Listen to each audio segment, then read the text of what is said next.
Welcome to the Phoenix Mystery School's July, August, and September update. So starseeds, if you're listening, this might resonate with you. And those of you who are unsure if you're a starseed, just listen and see how you feel. If at any point this doesn't resonate, then feel free to go about your day. So going through the next few months, it's hard to believe that at the end of this segment, it'll be a year since I started doing these 3-month journeys and going over the energy to really pay attention to in this time. So starting off with July is going to be an interesting month.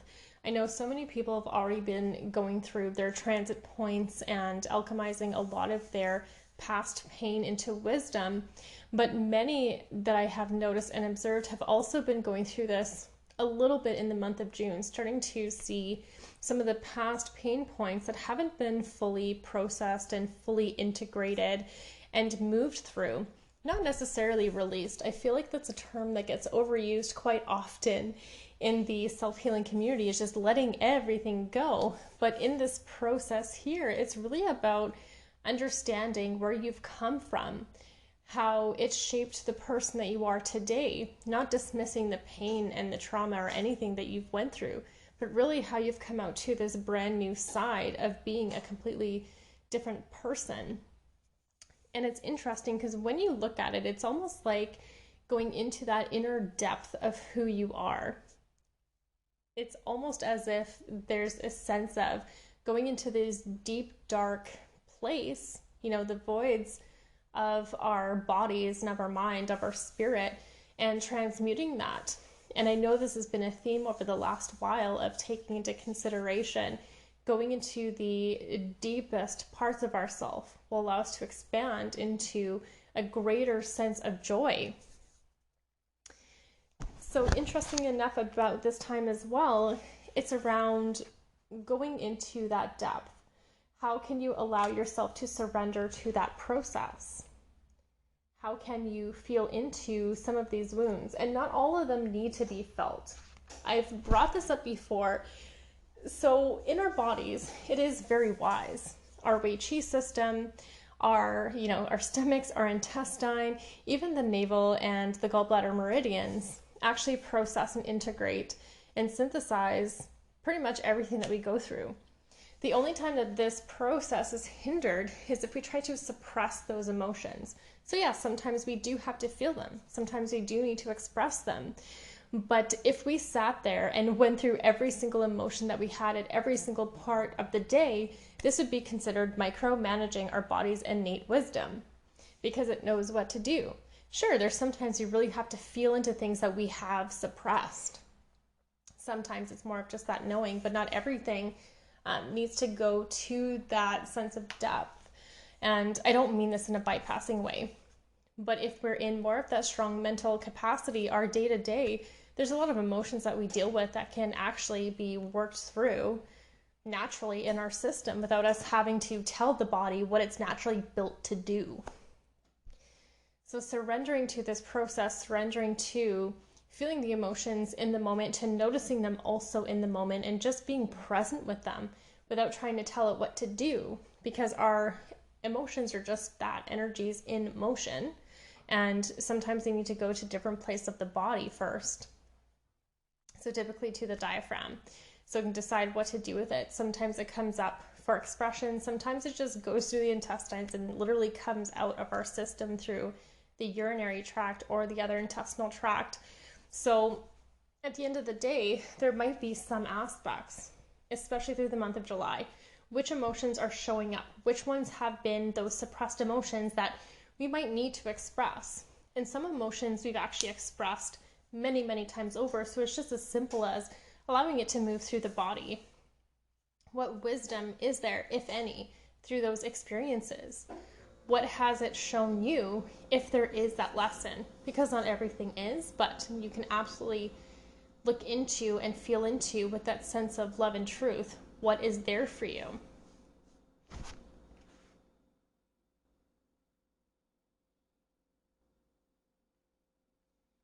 So really talking about opening up your heart more, having more of that space in your heart. It is very, very common for majority of us, I would say like 99% of us, at some point in our life to have experiences that may seem like they're closing our heart, or we've had to numb ourselves out. There's many people out there that are so not used to receiving love that when it's offered to them, it doesn't feel real. It feels like a trap. It feels like it doesn't feel safe at the end of the day. And then there's many of us that feel like no matter how much love they give, it just doesn't feel like enough. So we all have some love wounding that's present. Maybe we had very loving upbringings, and once we left home, realized that this world isn't always like that.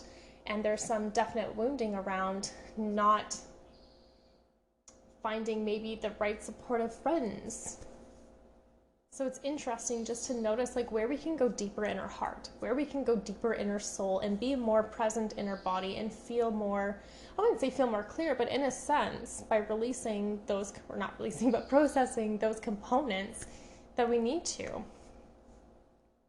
So just being honest about what's coming up for you, and maybe journal it out. Maybe go scream it out. Maybe go run it out. Maybe go connect with the earth or go for a swim and just really feel that process. So in the self-care realm, as you're going through these depths, deep places within your body, mind, soul, spirit, the other thing that will also help you, nourishment, one, is a priority, nurturance is a priority, but also celebrating yourself. This is a huge, huge piece. Taking all of these deep spaces of wounding, but then also meeting it with love and compassion, and then saying, hey, look where I've come. Look how far I've made it. Look what I've grown through. Look where I am now. Look at all the things that I have done. And the thing is, most people don't celebrate what they do unless it's like a massive, massive achievement, you know? And I think we need to start small and celebrate more things day to day. Maybe it was having a difficult conversation that you're not used to actually doing. Maybe it's setting a boundary and trying to stay more confident in that. Maybe it's actually not contracting when you're paying a bill. Like, these are huge things to really celebrate when you start to rewire old patterns and to see like how much of that pain that you've already been able to transmute and alchemize into your life. So celebrate you, celebrate who you are as well. Because as we heal and grow and become better, or not better versions, but we become different versions of ourselves, this is something that is worthy of celebrating. Like changing your attitudes, changing your beliefs, becoming more open, less rigid. That is an amazing accomplishment in itself, especially if you've dealt with a lifetime of not having that in your life, of where you have to have some monumentous achievement to have some value in life. Just knowing you're valuable as you are. So that's going to be your month of July. Now going into the month of August, it's interesting how it's like the alchemization and then going into specifically your star family. Knowing that you are a part of the star seeds and it is a team of souls that have been called here to assist. Every single set of soul, no matter where they come from, is here to assist in what's happening now. Starseeds may have, differences in missions, and that's fine. No one's better than the other person, just different in what they're called here to do. So as starseeds, you can often feel as if you don't belong. You feel like you're left out, like you're a complete alien, for lack of better terms, especially growing up. It may be harder to really make those connections. Or you just may feel like you don't belong here on Earth. There's some starseeds, like Pleiadians, that are very good at having that love, warm energy, but then that may be misused in a lot of ways. So starseeds, knowing that you're here for a purpose, you're here to help with the collective healing, but you also need support. You cannot do this alone. No one on this earth can do their mission alone. This is not the frequency or the consciousness that we're in today. Of course, back in the day, there was many people that walked their path somewhat alone, but they still had like even a small inner circle of people that totally believed in them and supported them and uplifted them. So you are no different. Find those support systems of people that understand you. And as starseeds, you need to be surrounded by more starseeds. And not saying that you can't connect with, the earthly old souls or, the elementals, because they're also very good kinship friends. However, you also need a few of the starseed groups who understand you and what you're doing with this esoteric version of your life. So call in your support systems, call in your star family, ask for them to be shown to you, and look for your aligned actions and synchronicities here. So for self-care, some of the aspects that you're going to have to look into here is around seeing the beauty that does surround you. Often when we've gone through terrible, terrible situations in our life, it is easy to point out all of the bad things that's happening on a constant basis, all the dangerous things, all the things that, add to this wounding that you have from the past. It may be harder to actually look into the actual beauty that is around, what is actually beautiful right now that you can tangibly maybe see, or what has an action been towards you that has been beautiful as well. Maybe someone offered to help you with something or was there for you when you needed it. Just trying to see, even in the smallest forms, where the beauty is that's around you, if you can.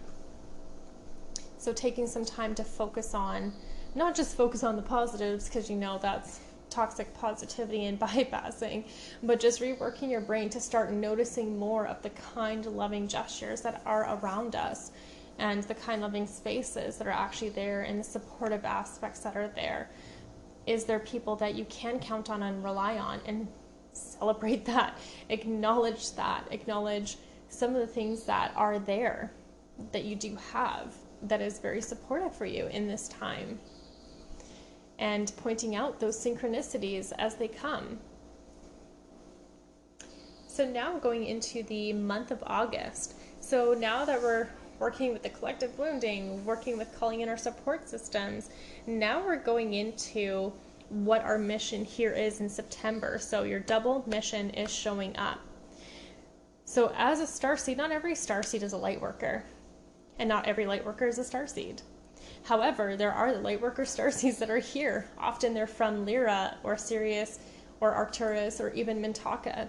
So a lot of these original lightworkers and starseed blends that have come here, it's time to really fully open up to what that mission is. And the more you can actually open up and be you, the more that you can show up in this world as you are, no matter how weird or crazy it may seem. Being authentic and genuine in whatever that is how you serve the world. That is the permission you give the world to do what they need to do. This is how you create a ripple of impact. You cannot create an impact by not being genuine, by being something other than what you are.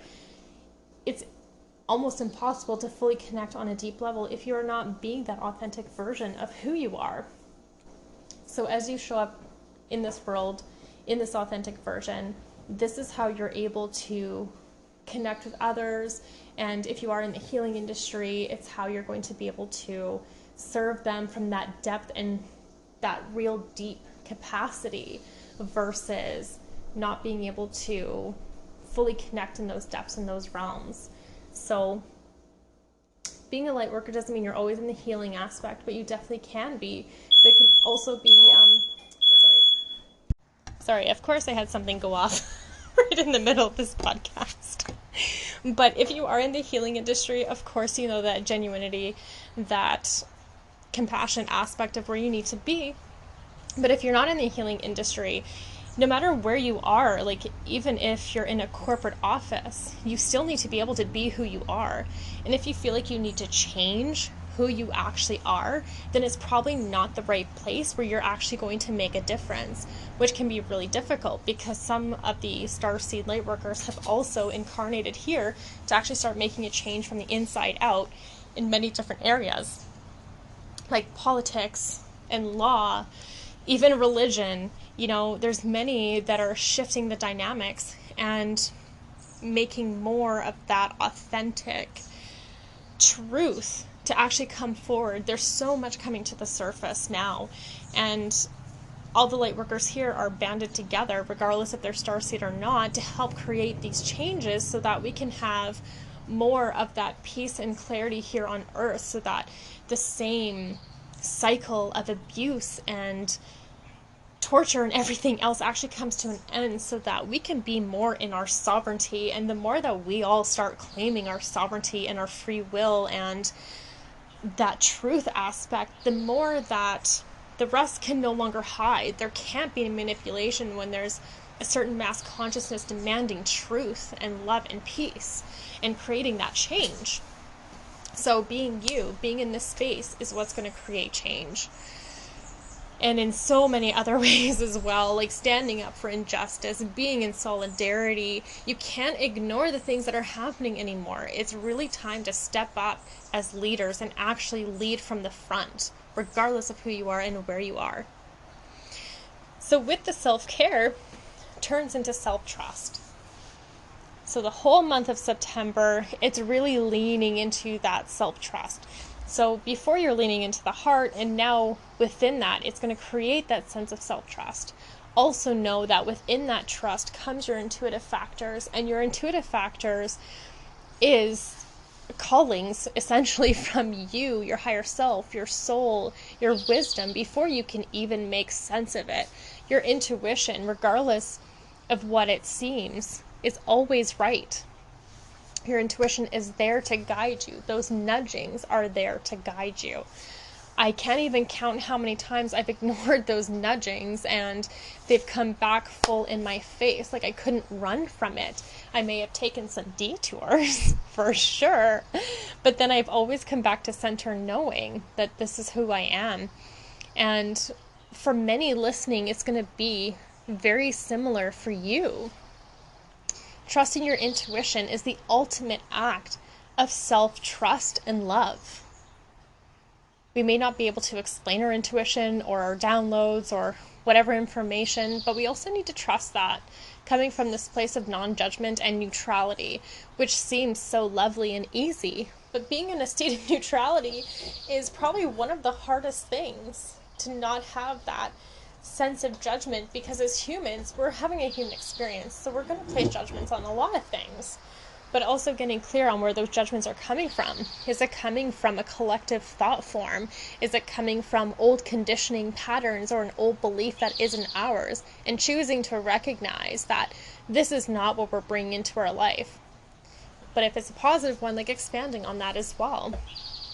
So it's interesting to know that we all have intuition. We all have that capability, but most of us don't trust it, and we'll find out later, oh, I should have trusted it, because whatever it was right.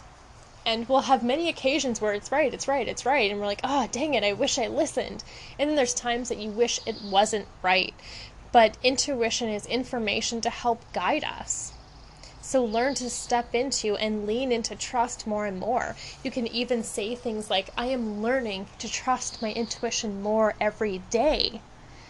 I am learning to engage my intuition more every day. And then ask yourself in random situations, what am I actually seeing beyond the normal sense? What do I see here?